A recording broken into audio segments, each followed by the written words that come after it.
Hi hello guys, നമ്മൾക്ക് ഇന്ന് ഈ ബിങ്കോ എന്ന് പറയുന്ന ലേസിനകത്ത് നമുക്ക് ചെയ്തെടുക്കാൻ പറ്റുന്ന ഒരു റെസിപ്പിയാണ്. ഇത് കുട്ടികൾക്ക് ഈ ലേസൊക്കെ ചുമ്മാതെ കഴിക്കുമ്പോൾ രസം കാണില്ല. അതുകൊണ്ട് നമ്മൾക്ക് കുറച്ച് ഉള്ളിയൊക്കെ ഇട്ട് ഒരു റെസിപ്പി ഉണ്ടാക്കിയെടുക്കാം. കുറച്ച് ഉള്ളി ഇടാം. ഞങ്ങൾ കുറച്ച് മുളക് എടുത്തിട്ടുള്ളൂ, എരിവിനനുസരിച്ചാണ്. ഇച്ചിരി നാരങ്ങ പിഴിഞ്ഞിടാം.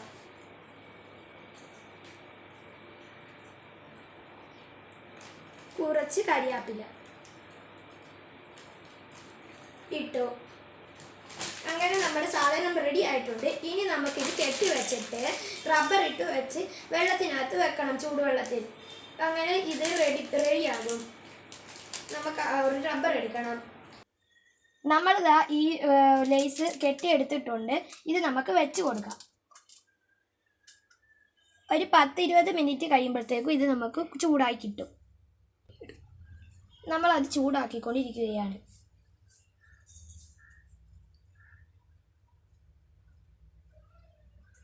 നമുക്ക് ഓഫാക്കി കൊടുക്കാം ഫ്ലെയിം. നമുക്ക് എടുക്കാം,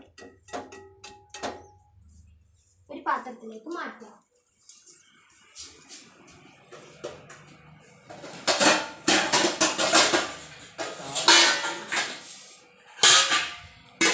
നമ്മൾ പാത്രം എടുത്തിട്ടുണ്ട്. ഇത് നമുക്ക് എടുത്തിട്ട് കൊടുക്കാം.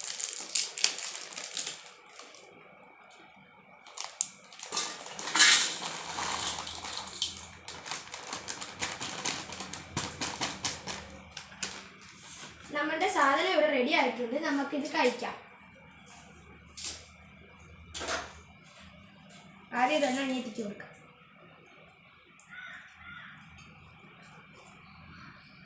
സൂപ്പർ. നമുക്കൊന്ന് കഴിച്ചു നോക്കാം. കൊള്ളാം, അടിപൊളി, മസ്റ്റ് ട്രൈ ആണ്. ലൈക്ക് ചെയ്യുക, സബ്സ്ക്രൈബ് ചെയ്യുക, ഷെയർ ചെയ്യുക. ബൈ.